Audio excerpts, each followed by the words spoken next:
Good morning students.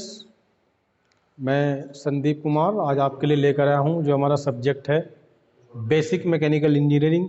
इसमें जो topic है हमारा heat engine, heat pump, refrigerator, इस पे बेस ये न्यूमेरिकल हैं जो बच्चों ने काफ़ी डिमांड करी थी कि इनकी एक वीडियो बनानी है, न्यूमेरिकल कैसे सोल्व करने हैं। तो न्यूमेरिकल बहुत आसान है इस तरह के, और फ्री के नंबर मिलते हैं एग्जाम में यहाँ से। तो देखिएगा किस तरह से क्वेश्चन है।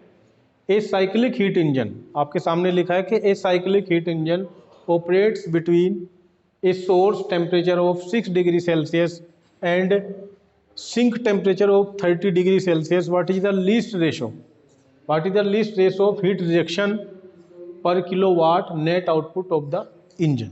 ये क्वेश्चन है, यानी यहाँ पे क्वेश्चन है एक हीट इंजन का जो एक साइकिल के थ्रू ऑपरेट होगा। इसमें इसकी जो सोर्स टेम्परेचर है, जो हीट हमें सप्लाई होगी, हीट सप्लाई का जो टेम्परेचर है वो 600 डिग्री सेल्सियस है और सिंक का जो टेम्परेचर है वो 30 डिग्री है। तो पहले गिवन डेटा हम लिखेंगे क्वेश्चन में इस तरह से, गिवन डेटा हमारे पास T1 यानी सोर्स टेम्परेचर, सोर्स टेम्परेचर हमारे पास कितना है 600 डिग्री सेल्सियस। हमारे पास जो टेम्परेचर होगा वो डिग्री सेल्सियस में गिवन होगा क्वेश्चन में, तो हमें उसे सबसे पहले क्या करना होगा, केल्विन में बदलना होगा। तो केल्विन में बदलने के लिए हम क्या करेंगे, 600 प्लस 273, तो ये आ जाएगा आपका 873 केल्विन, यानी ये आ गया आपका T1। इसी तरह से हमारे पास T2, ये है सिंक टेम्परेचर,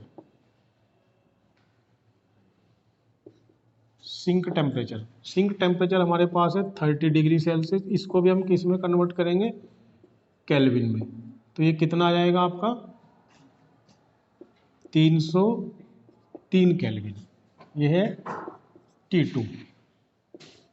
क्वेश्चन में और क्या दिया है कि लीस्ट रेशो निकालनी है हीट रिजेक्शन, यानी हीट रिजेक्टेड हमें फाइंड आउट करनी है, और जो वर्क आउटपुट है,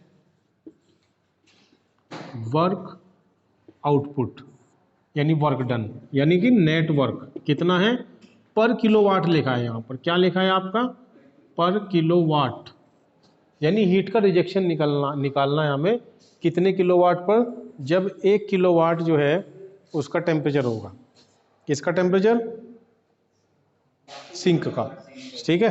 तो यानी 1 किलोवाट जब हमने पावर की सप्लाई दी है, यानी हमें मिल रही है इंजन से, क्या मिल रहा है हमें इतनी हीट सप्लाई करी, और सप्लाई होने के बाद उसको हमने क्या क्या यूज किया, यूज करने के बाद हमें पावर कितनी मिली 1 किलोवाट, यानी हर 1 किलोवाट पर कितनी हीट रिजेक्ट होगी इंजन में, ये हमें बताना है।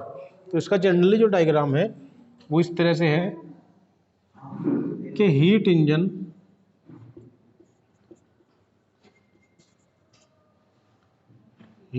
जो है यहाँ पे इसको बोलते हैं सोर्स टेम्परेचर, यानी T1, यानी यहाँ पर क्या होगा, हाइयर टेम्परेचर होता है, और यानी इसको हम QH भी बोलते हैं। सप्लाई इस तरह से जाती है। इसके बाद जो है नीचे की तरफ यहाँ पे सिंक में आता है टेम्परेचर यूज होने के बाद, यानी TH, या इसको हमने नाम दिया T1, और ये TL यानी लोअर टेम्परेचर, इसको नाम दिया T2 सिंक में, यानी ये होता है लोअर टेम्परेचर यानी QL लोअर हीट। और इसके बाद यहाँ पे जो है वर्क डन यानी नेट वर्क जो है यहाँ से निकलता है, वो क्या निकलता है, QH माइनस QL निकलता है। ये हीट इंजन की कहानी होती है।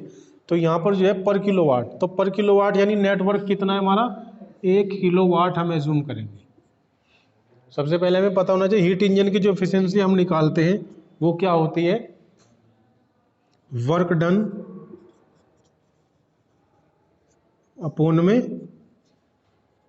हीट सप्लाई, ये हमने निकाली थी। वर्क डन यानी कि QH माइनस QL और अपॉन में QH, तो ये निकल के क्या आया था हमारा 1 माइनस QL अपॉन QH, और इसी को हमने लिखा था सिमिलर कि ये क्या हो जाएगा आपका TL upon TH, efficiency equal to efficiency of heat engine की क्या निकल के आई थी, 1 माइनस TL/TH। ये मैंने आपको थ्योरी का पार्ट करा दिया यहाँ पर, जिससे आपको एकदम रिवाइज हो जाए। तो ये हमारा फॉर्मूला था। और इफिशियंसी बराबर ही हम ये भी लिख सकते हैं, इफिशियंसी बराबर हम लिख सकते हैं वर्क डन, यानी नेट वर्क आउटपुट भी लिख सकते हैं, और हीट सप्लाई। ये चीज़ आपको याद रखनी है, ठीक है। ये मैंने रिवाइज करा दिया है आपको यहाँ पर। अब हमारे पास T2 है, TL यानी T1 है, TH है। तो यहाँ पर इफिशियंसी हम यहाँ से फाइंड आउट करेंगे। 1 माइनस TL की वैल्यू कितनी है, TL यानी T2 टेम्परेचर, T2 टेम्परेचर जो लोअर टेम्परेचर है। यहाँ पे हाइयर टेम्परेचर था किसका, हीट का, जो हमने सप्लाई की है हीट।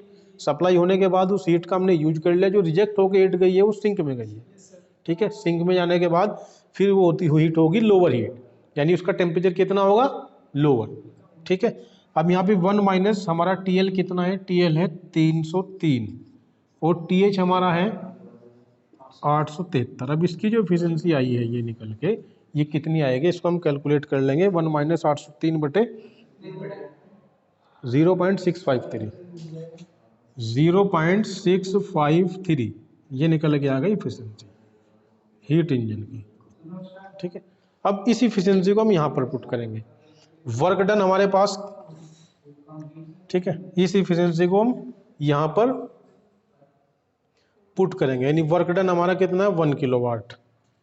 यहाँ पर इफ इस इफिशियंसी को मैं यहाँ पर पुट कर दे रहा हूँ, efficiency equal to work done. Work done कितना है, 1, और ये कितना है, हीट सप्लाई, यानी QS मैं यहाँ से फाइंड आउट कर लूँगा इस इक्वेशन से। तो QS की वैल्यू कितनी आ जाएगी, 1/0.653, और Q1 कितना आ जाएगा हमारा सप्लाई में। इसको निकालने के बाद जो QS की वैल्यू आएगी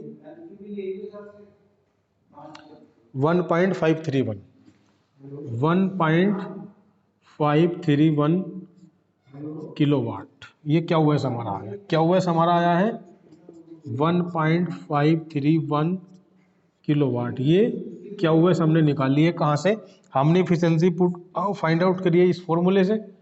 इफिशियंसी फाइंड आउट करी हमने इस फॉर्मूले से, फिर इस इफिशियंसी को मैंने पुट किया है यहाँ पर, इस इफिशियंसी को मैंने पुट किया यहाँ पर। वर्क डन की वैल्यू कितनी पुट करी मैंने, 1 किलोवाट जो हमें गिवन थी, और हीट सप्लाई की वैल्यू है QS, यानी सप्लाई हीट जो QS कितनी हुई होगी हमें नहीं पता, वो मैंने यहाँ से इस तरह से करके फाइंड आउट कर लिया।